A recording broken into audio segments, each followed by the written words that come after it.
المدد یا وارث یا وارث یا وارث بسم اللہ الرحمن الرحیم وقل جاء الحق وزهق الباطل ان الباطل کان زہوقا، حق آیا باطل مٹ گیا اور باطل مٹنے ہی والا تھا۔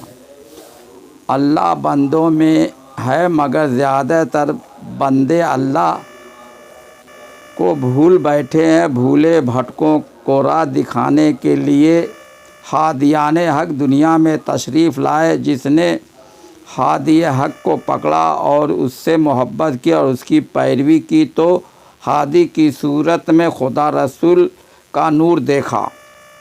بندہ جسم میں روح کا نام ہے، روح جسم میں بے اعتبار مقام شاہی کرتی ہے۔ جو روح مقام سفلی سے شاہی کرتی ہے اس کے اعمال اور کردار سفلی ہیں۔ جو روح مقام علوی سے شاہی کرتی ہے اس کے اعمال اور کردار علوی ہیں۔ انسان مختلف کوالٹی اور کردار کے ہوتے ہیں۔ کچھ انسان کی شکل میں درندہ اور شیطان ہے۔ یزید درندہ اور شیطان تھا جس نے بادشاہت پا کر ظلم اور ناانصافی کی حد پار کر گیا، حتیٰ کہ انسانیت کو بالکل پامال کر دیا۔ جو یزیدی ہیں وہی ان کے یزید کے ظلم اور ناانصافی کی حمایت کرتے ہیں اور اس کے بدعمالیوں اور بد کرداریوں پر پردہ ڈالنے کی مہم میں شامل ہیں۔ وہ بھی ظلم اور ناانصافی کے حامی ہیں۔ یزید نفس کا پتلا تھا اور نفس امارہ کے مقام سے شاہی کر رہا تھا۔ یزید کا باپ معاویہ بن سفیان ہند کی اولاد ہے جس نے حضرت حمزہ رضی اللہ عنہ کا کلیجہ چبایا تھا اور ایک طوائف تھی۔ معاویہ بن سفیان عہد خلافت علی کے زمانے میں حضرت مولا علی کے خلاف بغاوت کیا اور بیعت علی سے انکار کر دیا۔ جن کو جورو بچوں کی پرورش، شادی بیاہ کی فکر ہے وہ کھانے کمانے میں مصروف ہیں، وہ ہرگز طریقہ وارثیہ کی بقا کی فکر نہیں رکھتے ہیں اور نہ وہ حق کی تحریک سے پورے طور سے جڑ سکتے ہیں۔ ایسے فقراء احرام پوش کی تعداد زیادہ ہے۔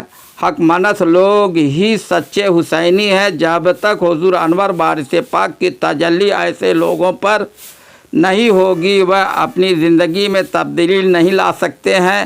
حق کے قیام کے لیے حق منس لوگوں کی ضرورت ہے جو ہر وقت قربانی دینے کے لیے آمادہ ہوں۔ قربانی راہ حق میں دینے والے تھوڑے ہیں، زیادہ تر عیش و طرف کی زندگی بسر کرنے والے نفس پرستوں کی جماعت۔ نفس پرست کبھی خدا پرست نہیں بن سکتا۔ عمل کے میدان میں باتوں سے کام نہیں چلنے والا۔ جو اپنی ہستی کو مٹانے پر آمادہ ہیں وہی راہ فنا کے راہی ہے۔ فنا کے گھاٹ سے ہو کر حق و بقا کی دنیا میں پہنچ سکتے ہیں۔ دیکھو واقعہ کربلا کو لوگ نماز پڑھتے تھے اور روزے بھی رکھتے تھے مگر محبت دل میں آل ابا کی نہ تھی۔ یہ ارشاد وارثی ہماری آنکھ کھولنے کے لیے کافی ہے۔ جس دل میں آل ابا کی محبت رچ بس گئی وہی آل ابا کی محبت میں سر کا نذرانہ دینے کو تیار رہ سکتے ہیں۔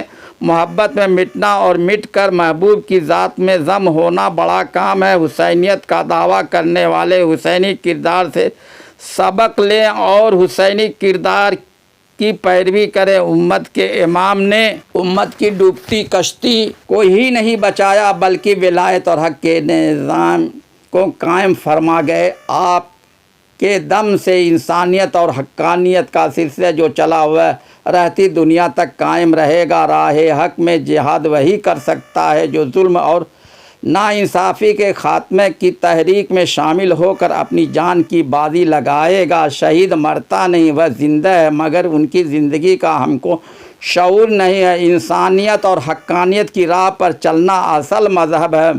محض رسومات کی انجام دہی کافی نہیں۔ حق سنو، حق کہو اور حق دیکھو اور حق سے کبھی غافل نہ رہو اور باطل سے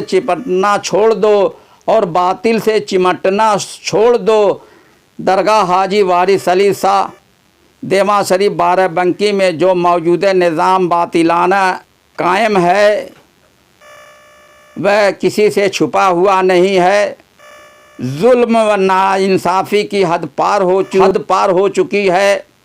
حقداروں کا حق نہیں مل رہا ہے، غریبوں، کمزوروں، مسکینوں، بے سرسامانی کی زندگی بسر کرنے والے فقراء کو ستایا جاتا ہے۔ جب وہ آتے ہیں تو ان کو جو سویدھا ملنی چاہیے وہ ان کو نہیں ملتی ہے، نہ تو ان کی کوئی خبر گیری کرنے والا ہے، نہ ان کا کوئی پرسان حال ہے۔ ان کو درگاہ حاضہ میں پناہ دی جائے، ان کے تعلیم، تربیت، طعام، قیام کا معقول انتظام کیا جائے اور ان کا جو حق ہے ان کو دیا جائے۔ ان کو روٹی، کپڑا اور مکان کے علاوہ وارثی تعلیمات سے آگاہ کرایا جائے اور ان پر عمل کرایا جائے اور شب بیداری کرایا جائے، حلقہ ذکر کرایا جائے۔ وہ مطلبی اور خودغرض لوگ ہیں اور وہ لوگ مال و شہرت اور اقتدار کے ہوس میں ڈوبے ہوئے ہیں۔ جو لوگ روٹی، کپڑا اور مکان کی سویدھا پانے کے لیے دفتر حاجی وارث علی شاہ موسولیم ٹرسٹ دیوا شریف کا چکر لگاتے رہتے ہیں، ان کو وارثی مشن اور وارثی تعلیمات کی تبلیغ کی فکر بالکل نہیں ہے۔ وہ سب دنیاداری، دکانداری میں ملوث ہیں اور عیش و طرب کی زندگی گزارنا چاہتے ہیں۔ ایسے لوگ حق منس نہیں ہو سکتے ہیں۔ یا وارث، یا وارث، یا وارث۔